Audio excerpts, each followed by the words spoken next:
Kalau ada yang meneliti menggunakan variabelnya adalah mediasi, lebih baik pakai SPSS atau aplikasi yang ada PLS-nya.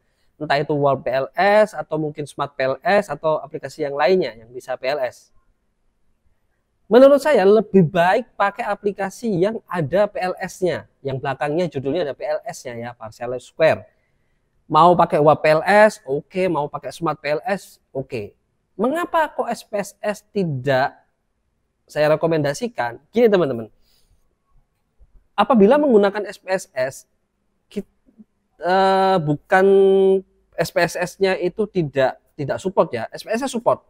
Tetapi kita harus mempelajari lebih dalam tentang statistik-statistik yang harus dilakukan dalam melakukan uji analisis mediasi.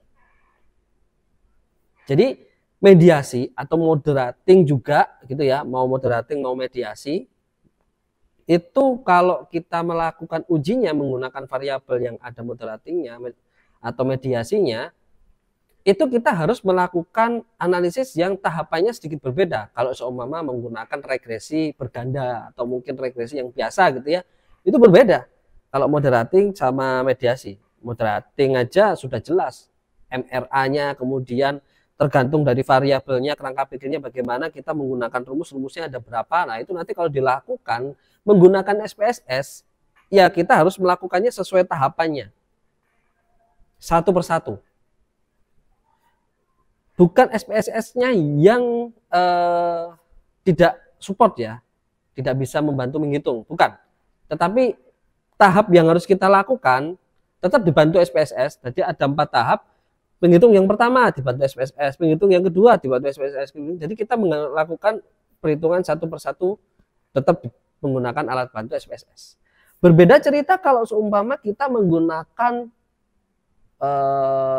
PLS, mau itu pakai URAP PLS atau mungkin juga Smart PLS. Nah, itu kita bisa melakukan 1 kali olah data, klik gitu aja, selesai. Tetapi memang ada tetap ada beberapa tahap yang harus diperhatikan. Tahap apa saja itu, seperti kayak WPLS itu ada beberapa tahap, hampir 12 tahap. Kalau saya sedang mempelajari, saya pun juga belum sampai detail ya. Di bukunya Pak Solimun dari Brawijaya itu ada beberapa tahap yang harus dilakukan agar kita bisa mendapatkan jawaban dari analisis yang sedang kita lakukan kalau itu mediasi. Nah, ada juga buku Smart PLS kalau moderating gitu ya, bagaimana, itu juga sama. Kita bisa gambar tuh, kerangka pikir kita bisa gambar di aplikasi Smart PLS, kemudian nilainya kita masukkan sesuai poin-poinnya, sesuai item-itemnya, kemudian tinggal 1 klik gitu aja, beres. Keluar semua, tetapi ya sekali lagi, tetapi semua pasti ada kurang dan lebihnya saat kita menggunakannya, bukan aplikasinya, saat kita menggunakannya.